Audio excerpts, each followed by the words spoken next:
দুইতলা foundation দিয়ে 4 রুমের একতলা কলম বাড়ির নির্মাণ কাজ আপনারা দেখছেন। ওয়েলকাম এভরিওয়ান, আসসালামু আলাইকুম। দর্শক, গ্রামের ভিতর অল্প বাজেটের মধ্যে যে নিয়মে দুইতলা ফাউন্ডেশনের একতলা কলম বাড়ির টোটাল কাজগুলো করা হয়, সেই প্রসেসটাই এই ভিডিওতে আপনারা দেখবেন। আজ যে বাড়িটা আপনারা দেখছেন, বাড়িটার টোটাল দৈর্ঘ্য 36 ফিট, প্রস্থ 30 ফিট। দর্শক, টোটাল বাড়িটার ছাদ হবে 1160 স্কোয়ার ফিটের মধ্যে। তো এই বাড়িটার ভিতরে পাবেন 4টে মাস্টার বেডরুম, 2টা টয়লেট, 1টি কিচেন। এখন এই বাড়িটার টোটাল ছাদ শাটারিং কাজ চলছে। কিভাবে এই কাজগুলো করা হয় গ্রামের ভিতর, সেই সমস্ত তথ্যগুলো জেনে নেবেন এবং আপনার বাজেট থাকলে আপনি এই ভিডিওটি ফলো করে অল্প বাজেটের মধ্যে দুইতলা ফাউন্ডেশনের একতলা ভবনের নির্মাণ কাজ করতে পারেন।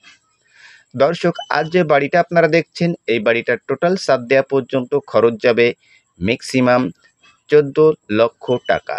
দর্শক, 14 লক্ষ টাকার বাজেটে আপনার যে কাজগুলো করা যাবে, একটু এই ভিডিওটি খেয়াল করে দেখবেন। বিল্ডিংয়ের চারি বাউন্ডারির গাঁথনির কাজ কমপ্লিট করা হয়েছে এবং ছাদের নিচে কলমগুলো করা হয়েছে, ভিটের ভিতর বালু ভরাট করা হয়েছে এবং এই বাড়িটার আরও যে খরচ সেভ করা হচ্ছে, ভিডিওটি কন্টিনিউ দেখতে থাকুন, তাহলে সঠিক তথ্যগুলো জেনে নিতে পারবেন।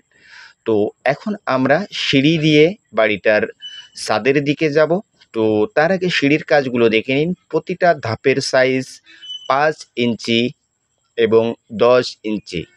দর্শক, অল্প বাজেটের মধ্যে যে নিয়মে গ্রামের ভিতর একতলা ভবন নির্মাণ কাজ করা হচ্ছে, সেই তথ্যগুলো একটু সঠিকভাবে দেখবেন।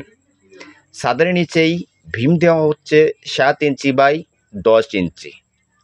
এখন এখানে যে কলমগুলো ইউজ করা হয়েছে, প্রতিটা কলমের সাইজ 10 ইঞ্চি বাই 10 ইঞ্চি। এই বাড়িটার নির্মাণের জন্য আরসিসি কলমের প্রয়োজন পড়েছে 16টি। দর্শক, 16টি কলমে 16 মিলি রড ইউজ করা হয়েছে 4 পিস করে, কোনো জায়গাতে 6 পিস ইউজ করা হয় নাই। এবং শুধু 2টা কলমে 16 মিলি রড ইউজ করা হয়েছে, সেটা হলো সিঁড়ি রুমের সামনেই যে 2টা কলম, সেই 2টা কলম, এবং অপর সাইডে কিন্তু কোনো জায়গাতে দেওয়া হয় নাই। এখন এখানে 7 ইঞ্চি বিম দেওয়া হচ্ছে, আপনারা চাইলে 10 ইঞ্চি ইউজ করতে পারেন। তো 7 ইঞ্চি বিম যদি দেওয়া হয়, ছাদটা ঢালাই দেওয়া হয় 5 ইঞ্চি, সেই ক্ষেত্রে বিমের সাইজ কিন্তু 12 ইঞ্চি হয়ে যায়, সেই জন্য 7 ইঞ্চি বিমের সাইজ করা হয়। তো আজ এই বাড়িটার খরচ কিভাবে কমানো হয়, দর্শক একটু খেয়াল করে দেখবেন। আউটসাইডে গাঁথনি করা হয়েছে, সেখানে কিন্তু 5 ইঞ্চি সাইটে তলা ইউজ করা হয়েছে এবং তার জন্য কিন্তু বাঁশের প্রয়োজন কম পড়ে এবং 5 ইঞ্চি শাটারিং কন্ট্রাক্টরকে কম করতে হয়, সেই জন্য কিন্তু পুরো বিল্ডিংয়ের গাঁথনি করলে আপনার কমসে কম 300 ফিট কাজ কম করতে হয় কন্ট্রাক্টরের। সেই ক্ষেত্রে কিন্তু 300 স্কোয়ার ফিট ছাদের মতলব 3 × 9 প্রায় 1000 টাকা, মতলব 10,000 টাকা সেভ হয়।